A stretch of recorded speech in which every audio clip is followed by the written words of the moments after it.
Bismillahirrahmanirrahim. Assalamualaikum warahmatullahi wabarakatuh. Selamat pagi. Terima kasih banyak Prof. Kusrini dan Bapak Dr. Dani yang berkenan menjadi tim penguji untuk seminar hasil penelitian tesisnya Mas Danang Kastowo. Ya, oke, Mas Danang, seminar hasil penelitian tesis ini tidak ada status lulus tidak lulus gitu ya, tetapi ini sangat bermanfaat bagi Mas Danang untuk bisa mendapatkan feedback sebelum Mas Danang menempuh ujian tesis. Ya. Kemudian ini nanti Mas Danang dipersilahkan untuk mempresentasikan hasil-hasil penelitian tesisnya.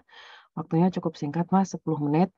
Nah, nanti sisa waktunya kita manfaatkan sebaik-baiknya untuk bisa mendapatkan feedback dari Prof. Rini dan Bapak Dr. Dani. Oke, monggo bisa di-share file presentasinya. Kemudian sebaiknya berdoa terlebih dahulu supaya Mas Danang lebih tenang dan lebih lancar dalam seminar hasil ini.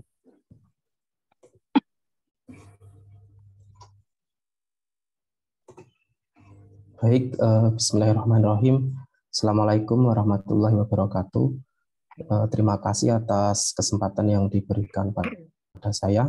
Pada pagi hari ini saya akan mempresentasikan mengenai tesis saya yang berjudul Analisis Interoperabilitas Sistem Informasi Kesehatan menggunakan pendekatan GraphQL, FHIR, dan BigChainDB dengan studi kasus perancangan pengembangan sistem telemonitoring pasien COVID-19 pada sistem yang berjalan. Kemudian untuk pembimbing tesis saya yang pertama adalah Profesor Dr. Emma Utami, Eskom Mkom, dan pembimbing kedua saya adalah Bapak Alfa Hendi Muhammad, PhD. Kemudian topik pada presentasi saya kali ini ada 8. Yang pertama mengenai latar belakang, kemudian metodologi penelitian, kebaruan penelitian, metode analisis, kemudian tujuan penelitian, hasil dan capaian penelitian. Yang ketujuh adalah penelitian dan isu di tahun 2022 dan kesimpulan. Mungkin saya akan mempercepat tempo presentasi ya, karena 10 menit. Untuk yang pertama mengenai latar belakang, ada 7 faktor yang yang mendasari dari penelitian saya. Yang pertama mengenai pentingnya data rekam medis. Data rekam medis ini digunakan oleh seorang tenaga medis untuk menentukan mengenai pelayanan atau tindakan medis apa yang akan diberikan oleh dokter kepada si pasien. Penting data ini untuk selalu dijaga keberadaannya dan mudah untuk diakses ketika data ini dibutuhkan. Kemudian yang kedua, banyak rumah sakit yang sudah memanfaatkan SIM-RS ini di Indonesia, khususnya di tahun 2021, terdapat 1.479 rumah sakit yang sudah mengimplementasikan SIM-RS. Ini artinya menunjukkan bahwa data-data yang akan dihasilkan oleh sistem di rumah sakit ini akan sangat besar dan berpotensi untuk diintegrasikan antar rumah sakit. Kemudian yang ketiga, adanya integrasi layanan di lingkungan rumah sakit. Ini menunjukkan bahwa integrasi mulai dilakukan meskipun baru hanya lingkup di rumah sakit, tetapi ini menunjukkan bahwa memang integrasi layanan ini akan meningkatkan perbaikan layanan atau pelayanan. Kemudian yang keempat, mengenai dukungan pemerintah terhadap e-health, dalam hal ini SIM-RS. Dalam peraturan pemerintah maupun perundang-undangan juga dijelaskan bahwa pengembang dapat mengembangkan berdasarkan sumber open source ataupun sistem informasi rumah sakit yang sudah disediakan oleh Kemenkes. Dan isu yang terbaru yang saya baca di tahun 2002 ini, pemerintah Indonesia sudah meluncurkan platform berbasis FHIR di tanggal 25 April 2022. Ini menunjukkan bahwa memang perhatian pemerintah terhadap FHIR ini sudah mulai terlihat untuk kedepannya. Dan kemudian yang 6 dan 7 ini adalah poin yang paling krusial menurut saya dalam penelitian ini mengenai perlu adanya interoperabilitas sistem kesehatan dengan standar baku. Karena memang saya melihat dari beberapa literatur atau studi literatur, saya belum menemukan ya khususnya di Indonesia sendiri tentang pemanfaatan FHIR ini. Jadi memang standar untuk proses interoperabilitasnya masih masih minim sekali dan ini masih berdasarkan versi dari masing-masing rumah sakit. Nah, kemudian yang poin nomor 7 adalah mengenai hambatan ya, ketika interoperabilitas itu sulit dilakukan jika tidak memiliki dokumentasi sistem yang lengkap atau bahkan banyaknya dokumentasi atau variasi dari sistem yang digunakan. Ini akan menimbulkan berbagai macam dokumentasi sistem yang harus dipelajari oleh setiap stakeholder. Kemudian perbedaan persepsi. Tadi di Indonesia sendiri sudah sekitar ada 1.479 rumah sakit dan mungkin masing-masing dari rumah sakit ini memiliki sistem-sistem yang memang berbeda-beda, mulai dari struktur datanya maupun data yang disimpan. Hal ini akan sangat menjadi masalah ketika proses integrasi akan dilakukan. Kemudian yang berikutnya mengenai metodologi penelitian, yang tahap awal mengenai pendekatan penelitian, saya mulai dari validasi penelitian yang kemudian saya pecah menjadi dua, yaitu mengenai studi literatur dan identifikasi masalah. Dari studi literatur ini saya berusaha untuk mencari kira-kira topik apa yang relevan untuk riset saya dan yang mungkin akan bisa berlanjut di tahun-tahun berikutnya. Dan akhirnya saya menemukan FHIR dan blockchain ini merupakan teknologi yang saat ini menurut saya masih baru dan baru awam digunakan di Indonesia, khususnya di area data rekam medis elektronik. Dari situ tahap berikutnya adalah mengenai pengumpulan data. Jadi data yang saya gunakan menggunakan data CDI dari websitenya di Italia untuk pasien COVID-19.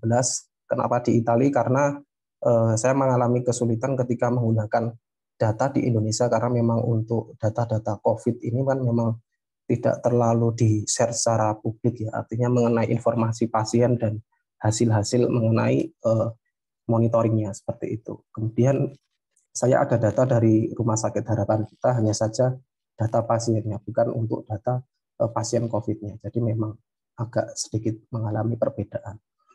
Kemudian dari situ saya melakukan validasi dan proses enkripsi ketika nanti data akan saya tampilkan dalam naskah seperti itu untuk menghindari masalah privasi. Kemudian yang berikutnya analisis data. Pada tahap analisis data ini saya melakukan teknik mapping terhadap struktur data pada sistem yang berjalan. Dalam hari ini saya menggunakan OpenEMR atau software open source untuk data rekam medis.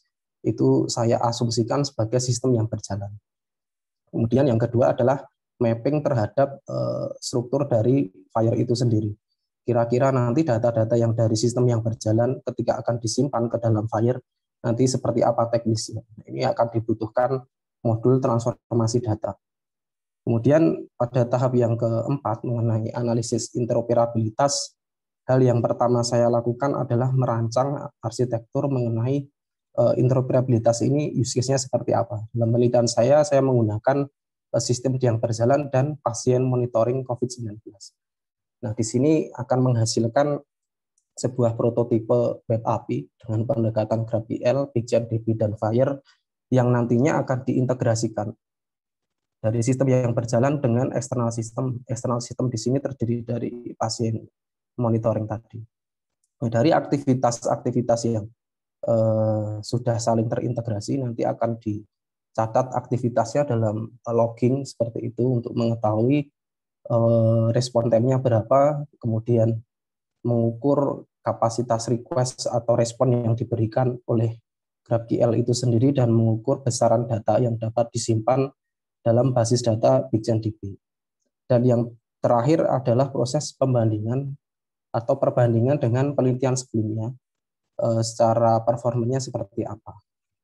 Dan yang terakhir mengenai dokumentasi dari hasil analisisnya. Selanjutnya adalah mengenai kebocoran penelitian. Dalam penelitian saya yang pertama menggunakan standar FHIR sebagai standar penyimpanan data rekam medis elektronik dan standar pertukaran data. Karena memang FHIR ini secara basic digunakan untuk pertukaran data. Tapi dalam penelitian saya ini saya gunakan untuk menstandarisasi data yang disimpan. Nah, artinya karena ini saya implementasi karena saya menggunakan sistem basis data berbasis blockchain, khususnya BitchainDB.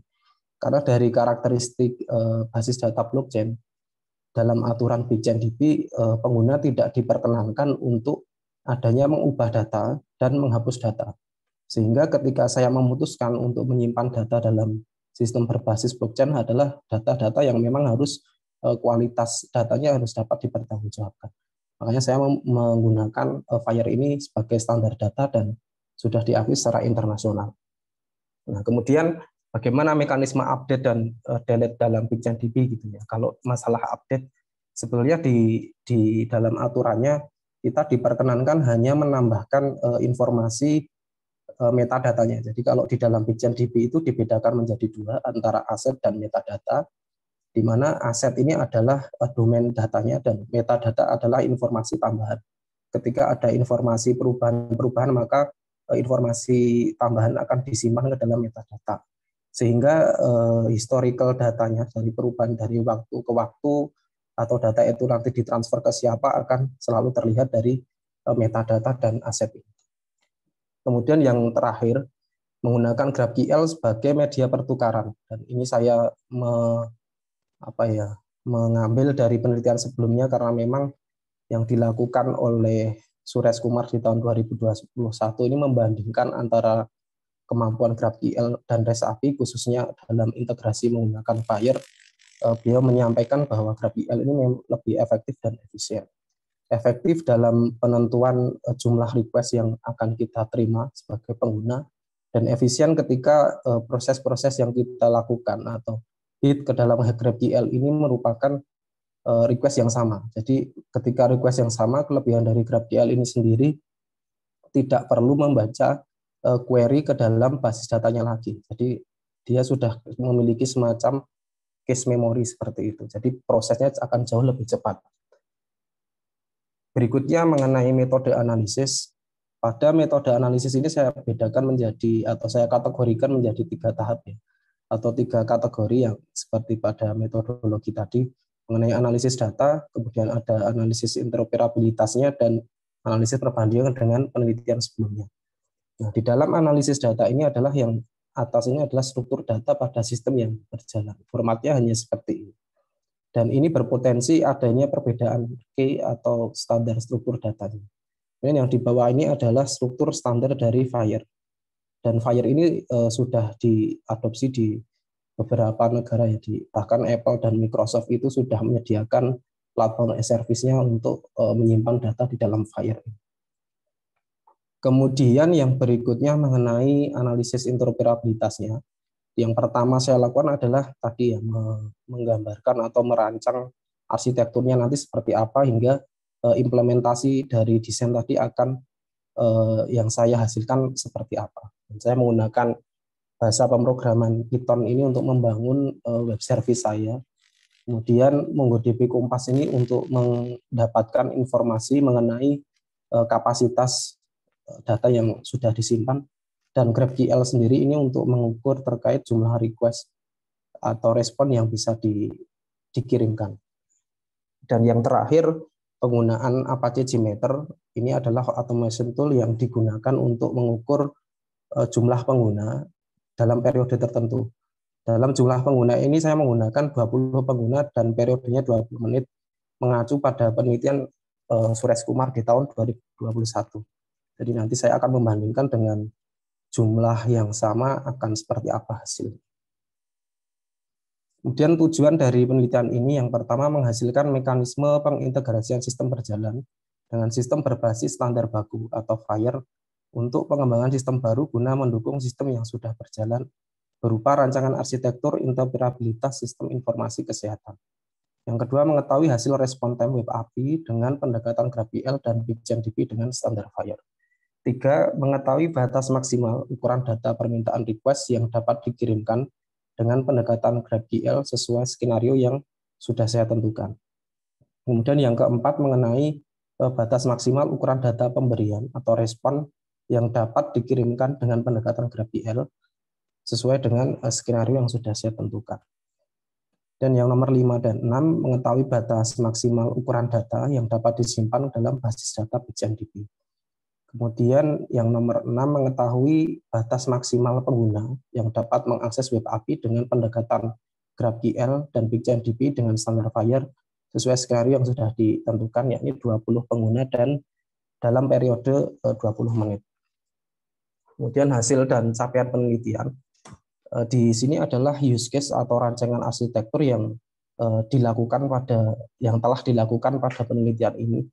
Yang pertama adalah di bagian layer paling atas ini ada sistem yang berjalan menggunakan OpenEMR server. Ini merupakan open source aplikasi rekam medis elektronik, dan asumsi saya di Indonesia akan berpotensi saya memiliki perbedaan-perbedaan. Jadi saya ambil software yang memang dia open source. Ini untuk mewakili sistem yang berjalan. Kemudian di dalam OpenEMR sendiri sudah memiliki proses atau dilengkapi dengan verifikasi 2 langkah gitu yang menggunakan OAuth 2 yang nantinya akan digunakan untuk mengautentikasi user yang akan mengakses datanya. Dan kemudian di bagian sini ini adalah web API yang dihasilkan dalam penelitian ini, yakni menggunakan GraphQL dan BigchainDB dan FHIR. BigchainDB dan FHIR ini untuk penyimpanan datanya dan transformasi untuk integrasi data atau data yang dikirimkan melalui GraphQL. Nah, kemudian perangkat yang digunakan adalah karena pasien monitoring COVID-19, dan ini adalah alat yang dihasilkan di 247 gitu ya. Kemudian ada juga perangkat IoT device-nya, dan ini saya gunakan untuk menguji coba terkait interoperabilitasnya mengenai antar sistem yang berbeda seperti apa. Nah, baik, Prof. Cukup ya, Prof. 2 menit lagi bisa baik, saya percepat lagi, Bro. Baik, yang sebelah kanan ini merupakan struktur basis data yang dihasilkan juga. Jadi saya gunakan ada 3 node data, di mana masing-masing node ini sudah ada BigchainDB, kemudian proses desentralisasi atau distribusi datanya menggunakan Tendermint. Jadi nanti ketika data otomatis tersimpan, ini data akan ditransferkan ke dalam seluruh node BigchainDB. Dan kemudian yang layer di paling atas ini adalah GraphQL. Kenapa GraphQL-nya saya install dalam masing-masing node? Ini tujuannya adalah ketika satu node server ini mati, pengguna masih dapat mengakses interface yang lain.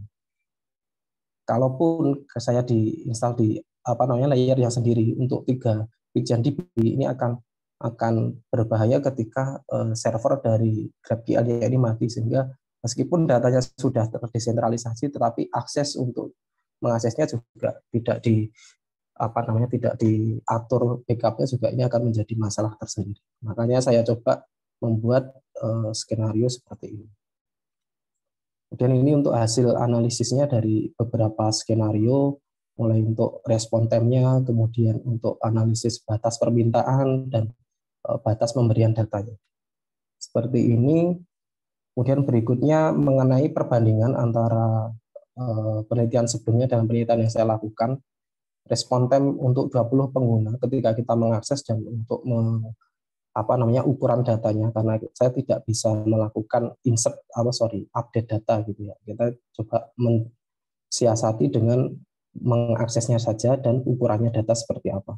Dari grafik ini kita lihat bahwa hasilnya cenderung lebih stabil ya. Rata-rata untuk data yang dikirimkan itu nggak sampai dengan 2 detik. Dan publikasi alhamdulillah kemarin diberi kesempatan untuk lolos di jurnal internasional.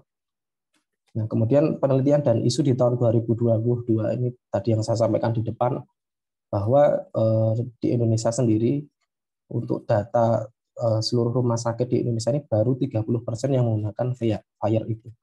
Dan dari buku ini saya baca dan saya pelajari baru modul administrasi saja yang sudah dilakukan. Jadi masih banyak modul-modul lain yang harus kita kerjakan. Seperti itu, masih berpotensi untuk riset-riset berikutnya. Dan di akhir kesimpulan, yang pertama, pendekatan GraphQL dinilai lebih efektif dan efisien untuk kebutuhan pembuatan web service jika dibandingkan dengan pendekatan REST menurut Suresh Kumar Mukhya dan kawan-kawan.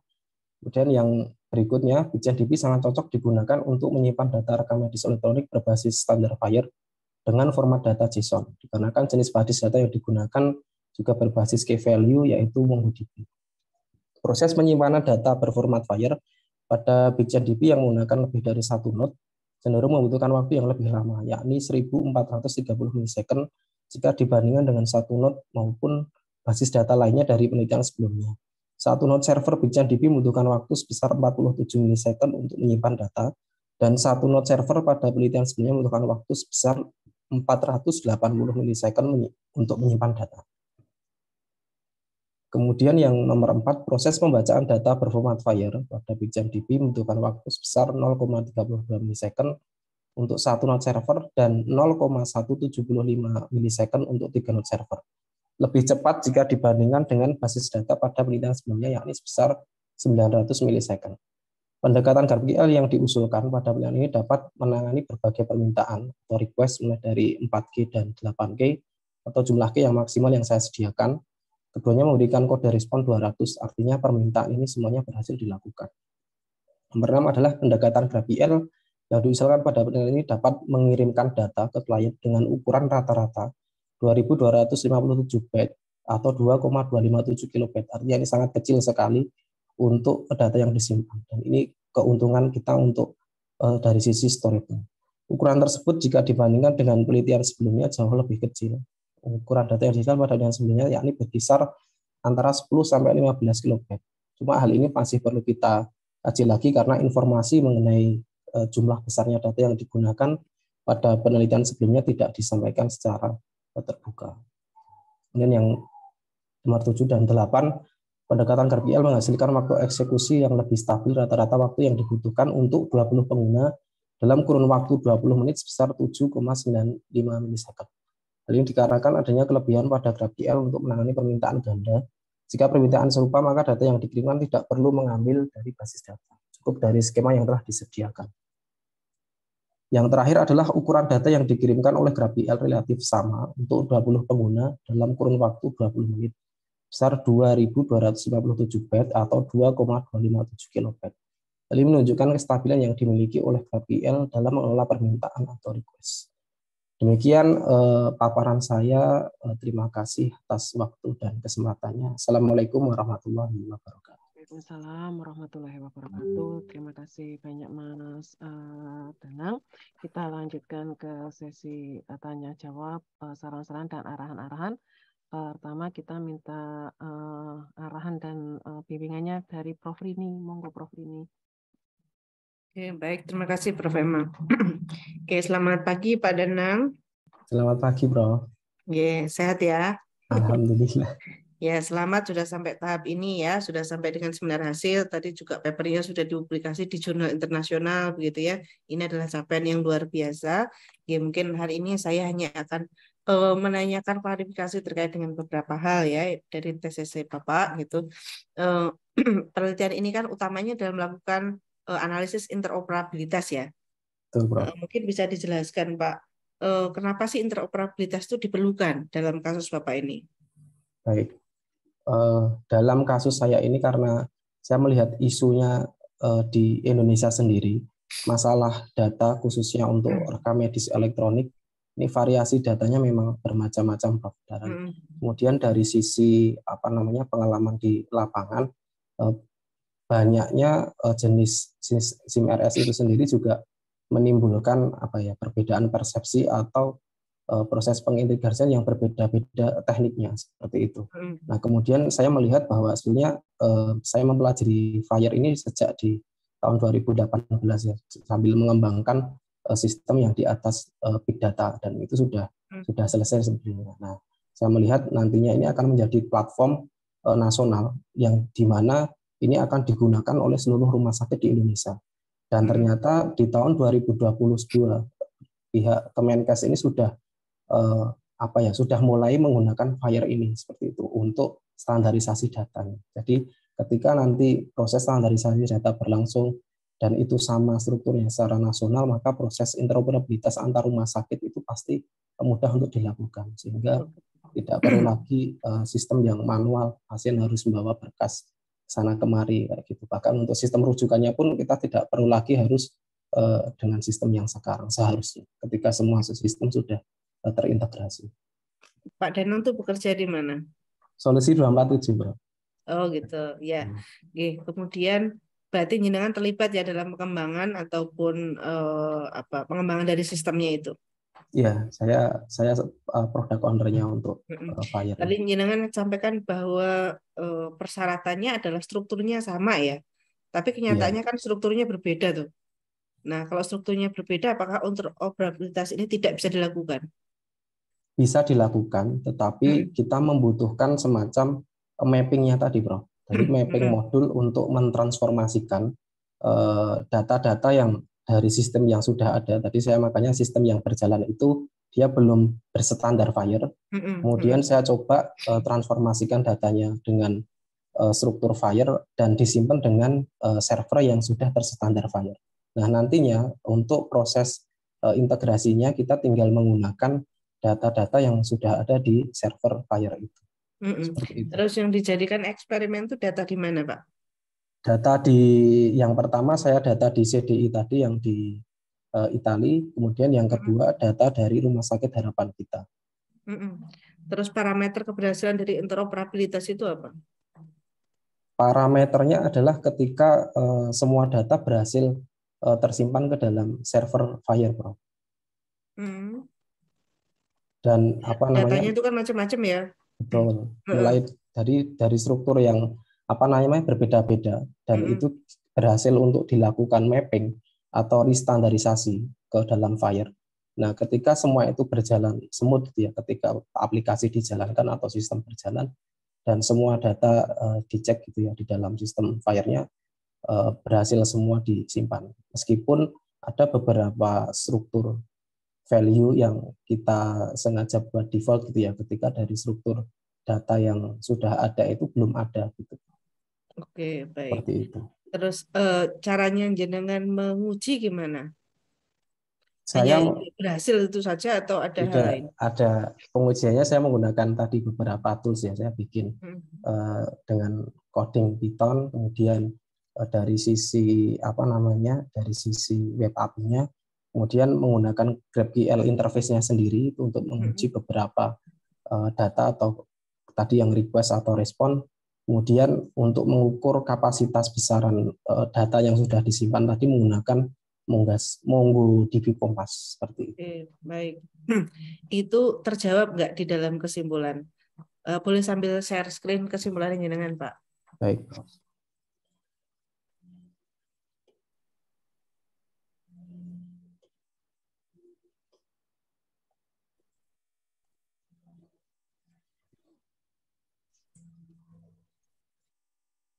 Pertanyaan-pertanyaan jenengan itu kan disampaikan di dalam rumusan masalah ya. Saya coba Betul. nanti sambil baca rumusan masalahnya, jenengan lihat di bagian kesimpulan ya.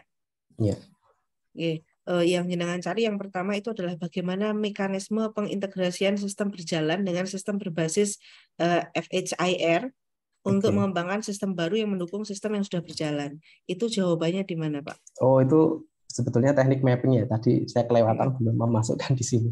Ya, oke. Ya. Terus Di teknik pembahasan mappingnya juga itu belum. memang perlu dicari nggak sih? Atau sudah ada standarnya begitu? Atau ada buku Kalau yang membahas? kalau untuk teknik mappingnya itu sebetulnya eh, yang saya lakukan di sini masih manual, Prof. Artinya saya membuat kode program untuk melakukan mapping. Oke. Cuma ada tools lain yang itu sudah cuma berbasis desktop gitu ya. Itu sudah apa namanya sudah memang dikhususkan untuk proses mapping ke dalam Fire seperti itu. Itu Mm-mm. sudah ada Terus, toolsnya. terus apakah jenengan membandingkan itu mekanismenya? Kalau untuk mekanisme mappingnya sih saya belum membandingkan di situ, Prof. Jadi saya Berarti memang memakai yang sudah ada ya? saya baru memakai yang manual versi saya. Jadi saya Heeh. coding manual, Ya, bukan menggunakan. oke. Coding manual itu kan sampai ketemu kayak gitu tuh hanya satu jalan saja atau ada pencarian yang akhirnya oh ternyata mekanisme begini loh yang akhirnya baik atau bisa dipakai gitu. Eh, Kalau temuannya sih sebenarnya sudah dari tahun 2018 ya, Prof. Jadi Heeh. saya sudah tahu sebelumnya Oke. sih, jadi sudah Oke, kalau tekniknya udah. sudah ada berarti kan itu masukkan di batasan saja Oh, bahwa baik. mekanisme yang jenengan gunakan itu seperti apa karena tidak dicari lagi kan dalam penelitian ini. Tidak. Heeh. Kalau dicari masukkan rumusan masalah dan nanti dijawab di kesimpulan. Tapi Oh, kalau baik. nggak dicari itu berarti masukkan di dalam batasan. Oh, iya. Ya. Terus berapa besar respon time yang dihasilkan dari web APIs yang menggunakan pendekatan yang diusulkan pada penelitian ini? Ya, ini Itu sudah gimana jawabannya? di sini, Prof. Untuk Mm-mm. yang sebentar.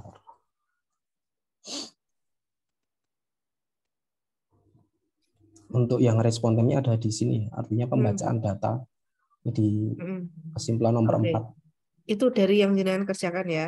Ya, Oh, oke, baik. Kemudian kalau yang kesimpulan jenengan nomor 1, 2, 3 eh, itu ada referensinya. Itu artinya jenengan ngambil itu kata mereka atau hasil ini eksperimen jenengan. kata mereka, Prof. Oh, Jadi GraphQL oke. di sini saya memang tidak melakukan perbandingan dengan REST API ya. Jadi saya sudah Mm, memakai GraphQL-nya. Jadi di mm-mm. kesimpulan Kalau saya, kata mereka mungkin dimasukkan di dalam latar belakang atau di dalam tujuan pustaka ya, Pak. oh ya, baik. Jadi bukan kesimpulan ya. Ini Oh kan ya, yang jenengan jadikan dasar untuk melakukannya seperti apa gitu kan? betul. Kenapa GraphQL yang saya pakai tidak Ya, REST API? berarti kalau kenapa GraphQL yang digunakan itu masuknya di latar belakang Baik, ya. Nanti ya. dicek yang lain juga ya. Jadi kalau memang apa sudah ditemukan orang lain yang itu yang akan jenengan pakai itu tadi bisa di latar belakang, bisa di batasan gitu ya. Nah, Oh di ya, kesimpulannya hanya yang jenengan eksperimenkan. oh baik. Nah, oke, kemudian berapa batas maksimal ukuran datanya? Untuk ukuran datanya ada di sini, Prof. Mm-mm. Di nomor 6. Oke. Jenengan tuh kan nyobanya beberapa ya, nggak hanya GraphQL aja ya. Kalau yang di sini khusus GraphQL aja, Prof. Hmm. Di penelitian ini batasannya hanya menggunakan GraphQL. Betul. Oke.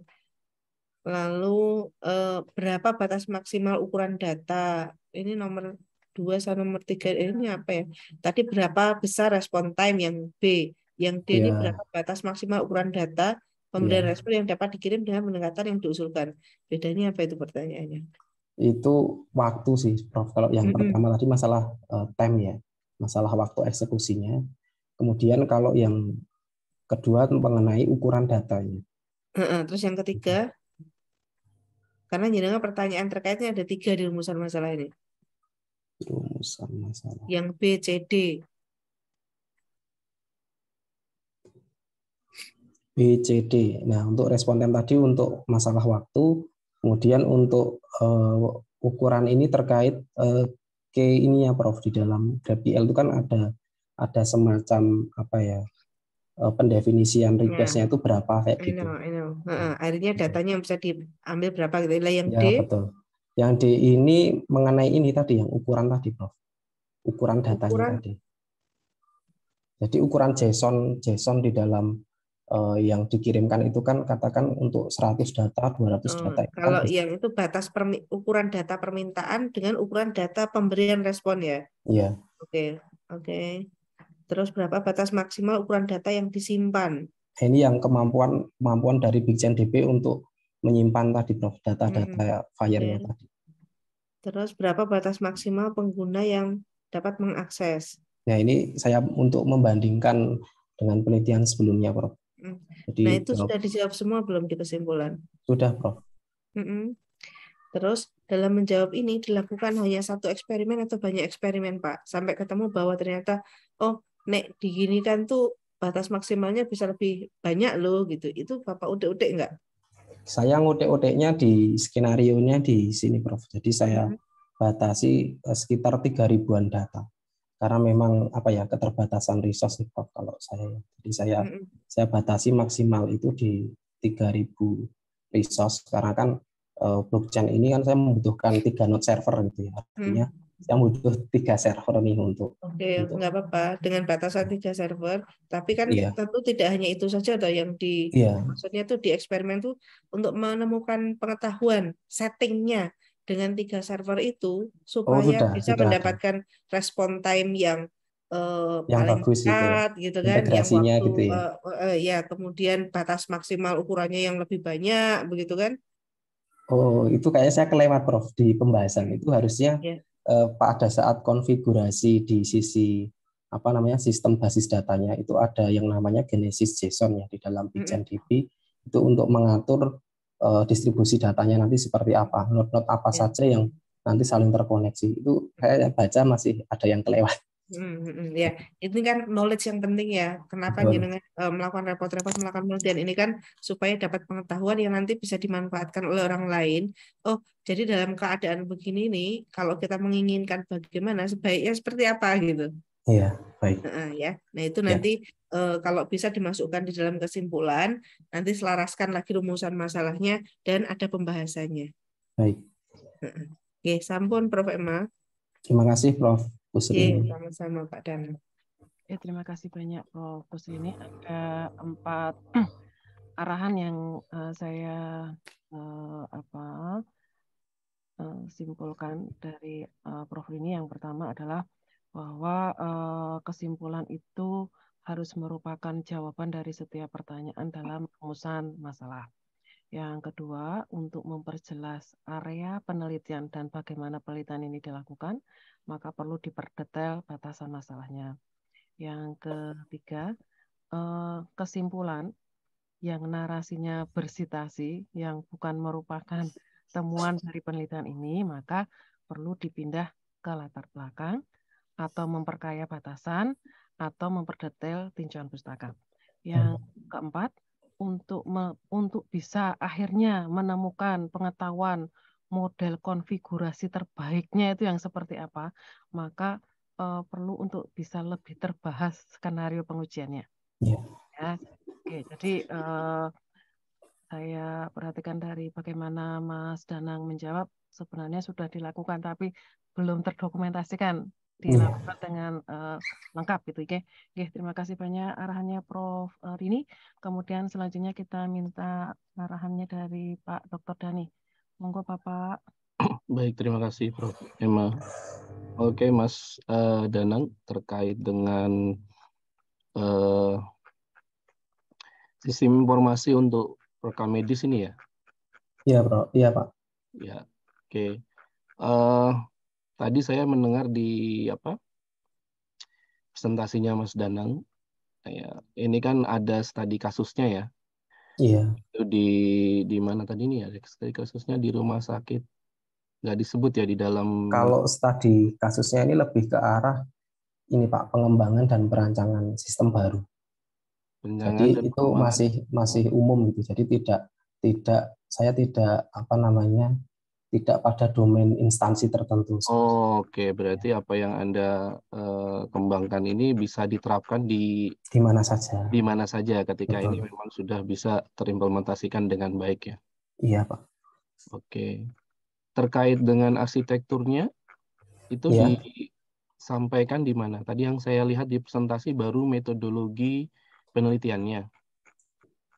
Di presentasinya di sini ada.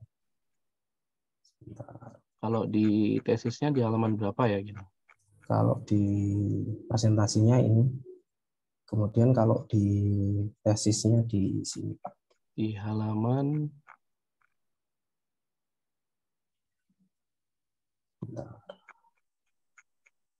Nah, di halaman 82 Pak. Ini arsitektur dan cara komunikasi antar sistem yang telah dilakukan. 82 ya. 871.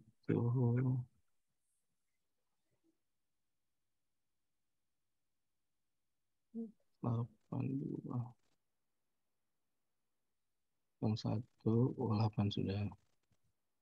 Sistem arsitektur. Nah, nanti untuk di subbabnya ini mungkin lebih didetailkan ya, arsitekturnya ini maksudnya apa begitu. Jadi jangan disebut sistem arsitektur aja, tapi ada kalimat ya arsitektur apa nih gitu. Kalau ini kan cuma sekedar sistem arsitektur, ya sistem arsitektur apa gitu. Baik. Jadi di subbabnya lebih didetailkan agar diperjelas agar penjelasan di bawahnya ini tuh ya tidak mengambang itu. Artinya tidak ada kepastian di arsitekturnya ini arsitektur tentang apa. Arsitektur ini berbasis mobile? Sebetulnya ada macam-macam ya Pak. Kalau yang di penelitiannya Mas aja. Mas Danang meneliti kalau saya web API-nya Pak, di area web API-nya. Oh, berarti middleware. khusus Iya, pada sisi pengembangan di API. iya, Jadi untuk sistemnya nanti apakah itu mau digunakan dalam konteks mobile maupun desktop tidak ada masalah gitu ya artinya. iya betul. Oke, di mana di bagian itu Anda menjelaskan Mas bahwa oh di sini nih fokus saya lebih ke API-nya, kemudian penerapannya nanti eh, apakah itu nanti mau diterapkan dalam konteks website berbasis desktop kah atau nantinya aplikasi mobile itu dimasukkan nggak dalam penjelasannya apakah itu di batasan masalahnya mungkin ataukah Seingat saya ininya di batasan masalah Pak sebentar. sudah disebutkan ya. Iya, mengenai apa namanya penelitian yang saya lakukan. Oke, di Di, situ dikatakan bahwa konteks ini tidak terkait dengan pengembangan sistem secara keseluruhan, betul, hanya berfokus pada web sisi API-nya, apinya saja. betul, interoperabilitasnya. Oke. Nah, untuk eksperimennya, Anda menerapkannya ke dua perangkat tersebut atau hanya pada sisi web saja? Kalau eh, studi kasusnya ini dua Pak. Jadi yang pertama dari Hmm. sisi web ini untuk sistem yang sudah ada sebelumnya, kemudian Hmm. yang di IoT device dan apa namanya resusitator ini merupakan tambahan gitu loh, tambahan fitur. Tadi untuk menghasilkan sesuatu yang baru pada sistem yang sudah berjalan. Jadi keduanya dilakukan. Oke, berarti ada sistem yang sudah berjalan kan? Ya, ini asumsinya atau Oke, gambarannya kita menggunakan OpenEMR server. OpenML server. Betul. Apa yang membedakan antara arsitektur yang Anda kembangkan dengan arsitektur yang lama? Arsitektur yang lama artinya dari penelitian sebelumnya, Pak. Iya, maksudnya kan tadi kan sudah ada sistem yang berjalan. Betul. Sistem yang berjalan itu kan pasti punya arsitekturnya juga gitu. Ya, Nah, sebetulnya secara mm, secara kasat mata arsitektur untuk interoperabilitas tuh mirip-mirip, Pak. Jadi memang mirip-mirip, fokus tapi pasti ada perbedaan kan? perbedaannya, Gitu. ya Nah, perbedaannya di sini, Pak. Yang di saya gunakan di case-nya ini, di nah, sistem yang berjalan dan tambahan fiturnya ini. Dia ada semacam sebenarnya kan interoperabilitasnya tidak tidak hanya via GraphQL ya, tapi dia juga menggunakan via Bluetooth. Cuma di area sending di Bluetooth ini kan saya tidak melakukan. Jadi saya hanya menggunakan ini kan jadi satu kesatuan itu Pak. Ketika ini data jadi ini satu kotak ini ya. ya betul. Jadi ketika data yang dihasilkan dari resusitator ini Hmm, proses pengiriman ininya yang saya lakukan. Jadi dari ke apa namanya transformasi datanya dari yang string gitu ya. Kemudian hmm. saya rubah ke struktur file supaya nanti disimpan ke dalam server file itu seperti itu. Server database yang menggunakan blockchain tadi ya. Betul Pak, di sini Pak. Oke, DB chain tadi ya. Nah, itu nanti hmm, Mungkin di sisi grafiknya itu ya, di interoperabilitas ini kan grafik QL ini ya, grafik QL iya, ada tanda panah ke atas ke bawah ya. iya betul. Hanya kan yang menjadi kebingungan itu mana yang sending, mana yang request gitu. Oh, keterangannya ya. Ya, keterangan perlu ditambahkan agar kalau di sini kan kelihatan jelas ya misalnya di Medif Z47 sending kan begitu. Jadi memang ini Betul. mengirim data saja, tapi yang di sini mana yang sending, mana yang request tidak kelihatan. Baik. Oke, itu perlu ditambahkan. Kemudian ketika masuk ke sistem basis data rekam medis, Iya. ini bicara yang mananya Mas di dalam Ini interoperabilitas. di dalam ininya Pak, di dalam storage data rekam medisnya. Jadi kan Berarti di BDB-nya ya. itu di basis datanya di Biggen DB-nya Pak. Di Bigchain BDB-nya ya di dalam Betul. prosesnya. Betul. Ini tadi kalau di dalam laporannya itu terdapat di halaman berapa tadi ya? Ini 82 tadi ya. Iya Pak. 82. Nah, kemudian DB-nya ada di arsitektur server sumber daya VHIR. Oke. Server sumber daya ini kan kalau nomor 42 kan jelas gitu ya. Subbabnya server sumber daya VHIR kan gitu. Oh iya. Itu kan lebih kelihatan ada title-nya begitu. Iya Pak. Nah, kalau ini kan tidak ada yang pertama. Iya, betul. Oke, berarti di situ unit device, UDI, selain proses lain.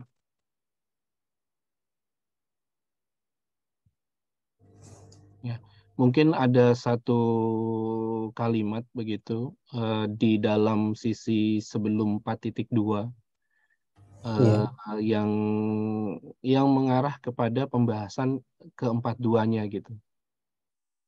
4 Saya itu. tidak melihat ya. Oh, Supaya ceritanya Mas Danang itu continue begitu, bahwa nyambungnya gitu ya. bahwa arsitektur yang pertama dibuat itu arsitektur bicara pada sisi sistemnya. Mhm. Nah, kemudian di 42 itu bicara pada sisi database-nya begitu. Oh, iya. Nah, mungkin ada satu sebentar, di metodologinya udah disampaikan ya sebetulnya. Sudah. Enggak. Mapping, validasi data, pengumpulan data, analisis kemudian integrasi testing, request. Di mana di dalam ini, di dalam metodologinya Mas Danang itu terkait dengan DBC-nya di mana? Kalau itu sebentar, Pak. Di apa respon time, pengukuran, ya kan semua udah pengukuran semua. Iya, Mm-mm. kalau di situ saya gunakan di metodenya kalau nggak salah, Pak. Terkait. Di pengumpulan datanya kah atau di analisis datanya kah? Bentar, Sisi Pak. database-nya gitu, Mas. Ya, ini di bagian latar belakangnya kayaknya, Pak. Hah? Di latar belakang Di di sini gambar 31 itu, Mas. 31. Gambar 31 di alur penelitiannya Mas Danang terkait Iya. dengan discuss mengenai server tadi. Oh, Karena itu kan belum belum belum eh, belum kan ada. belum ada ya. Nah, itu Kegiatannya ya maksudnya ya, iya, kegiatan. maksudnya Oh kegiatannya ya, itu di mana gitu. belum dimasukkan, Karena Pak. kan itu bagian penting kan, karena itu Iya, yang nanti menyimpan data itu dari tadi sesuai pertanyaan Prof. Kusrini tadi ya, oh mengenai sama ya. ya yang Ya, terkait itu konfigurasinya tadi iya, karena yang di lewat. sini ada figurnya di 42 ada gambar 47 itu ada figurnya terkait Iya, bicara tentang itu. Tapi di alur penelitiannya itu baik, eh, baik. Ya, arah ke sana resource servernya instalasinya terutama ya belum termasuk tergambar. Ya, ya itu nangkep, perlu Pak. perlu disampaikan gitu agar Siap. tahu prosesnya. Perbandingannya ini komparasinya dengan berapa paper? Satu kah atau? Kalau yang relevan dengan FHIR dan GraphQL baru satu paper, Pak, karena memang apa ya, Oke, GraphQL Fire itu memang sesuatu yang masih baru. masih baru gitu, jadi memang sulit ininya ya. Tapi Itu menurut di saya halaman berapa? di perbandingannya itu di hasil dan analisis di akhir, Pak. Di Yang hasil metodologi analisis ulang itu. Yang di komparasi dengan paper lain. ya di sini, Pak. Q6 itu, Pak? Bukan ya. 49 dan 410, Pak, gambarnya. Halaman gambar 49 atau gimana? Ya, di halaman berapa ini? 90 dan 91. 90 dan 91 ya. Hmm. Pengujian Eh, skill terakhir pada penelitian ini yakni menguji ini dari penelitian sebelumnya. Kita mengkomparasikan aduh, belum ketemu saya. Halaman 91. 90 sama 91. Pengujian skala terakhir pada penelitian ini menguji dengan 20 pengguna dan dijalankan selama 20 menit gitu. Iya, Oke. Yang dengan compare dengan paper lain itu kok nggak ada ya? itu saya masuk di ininya, Pak. Halaman berapa? Itu hasilnya di situ.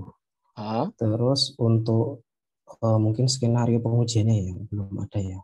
iya, maksudnya Saya kan coba Anda masuk. katakan Anda compare dengan paper lain gitu. Hmm, Nah, compare hasil komparasi dengan paper lain itu pertama Anda mengcompare pada performance yang mana. Kemudian ya. papernya yang di-compare oleh Anda itu papernya siapa, kemudian apakah Anda tampilkan dalam bentuk table gitu. Oh, iya ya. Belum Belum Pak, ya? kalau itu ya, belum. Nah, itu nanti ditambahkan di bagian hasil ini gitu. Oh, baik. Kemudian untuk figur-figurnya, saran saya diperjelas gitu, Mas. Antara X title, Y title itu untuk apa gitu. Oh iya.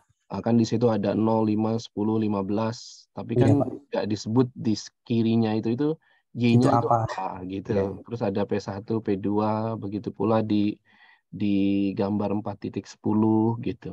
Iya. Itu perlu ya tambahan kedetailan lah. Legend, ya. Legend gitu, dikasih legend. Kalau legendnya sih ada ya, pakai time kemudian Iya. MS gitu. Untuk 20 pengguna itu ini udah disebut respon time, ukuran data sudah ada. Tinggal di akhirnya ini ada misalnya bahasa yang menyatakan paper komparasi dengan paper yang Sebelumnya. sejenis gitu. Kemudian Anda yang performance mana yang akan di compare, apakah itu respon time dan ukuran datanya misalnya gitu. Oke. Kemudian paper yang sebelumnya itu hasilnya apa, yang punya penelitiannya Mas Danang apa gitu. Ya kan itu bisa diambil dari papernya Mas Danang tuh. Bisa. Nah, Betul, itu Pak. tinggal masukkan ke situ, masukkan Ya. ke sini gitu. Apakah mau ditampilkan dalam bentuk table atau dalam bentuk grafik ya atau kedua-duanya, itu juga tinggal pilihan saja. Siap. Baik, Prof. Emma, kira-kira itu tambahannya dari saya. Oke, terima kasih banyak Dr. Dani. Ada 4 catatan yang saya ringkas dari arahan Pak Dr. Dani. Yang pertama adalah terminologi arsitektur. Nah, perlu diperjelas ya arsitektur apa yang dimaksud. Yang kedua, perlu diperdetail gambaran ilustrasinya supaya bisa menonjolkan apa saja sih perbedaannya dibandingkan sistem sebelumnya. Yang ketiga, tambahkan narasi sebelum subbab 4.2 supaya benang merahnya lebih tersampaikan. Yang keempat, perlu ditonjolkan dengan paper yang mana saja atau penelitian ini dibandingkan, apa yang dibandingkan dari setiap paper, bagaimana pembandingannya, bagaimana dibandingkannya, bagaimana hasilnya. Nah, ujungnya adalah temuan apa yang bisa ditarik dari hasil perbandingan tersebut. Ya, oke. Demikian Mas Danang ada 8 catatan, tetap semangat ya. Ya, Bro. Tinggal selangkah lagi. Untuk sebenarnya hasil penelitian tesis Mas Danang bisa dicukupkan Prof. Rini, ada tambahan? Cukup, Bu. Oh, cukup, ya. Nah, ini semoga Mas Danang dimudahkan ya dalam menindaklanjuti 8 catatan ini dan lebih siap lagi ketika nantinya akan menempuh ujian tesis.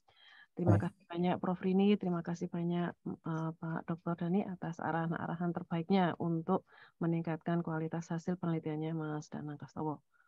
Sebenarnya hasil tesis Mas Danang Kastowo dicukupkan. Assalamualaikum warahmatullahi wabarakatuh. Waalaikumsalam warahmatullahi wabarakatuh. Terima kasih Prof. Emma, Prof. Kusrini, Pak Dani, izin live.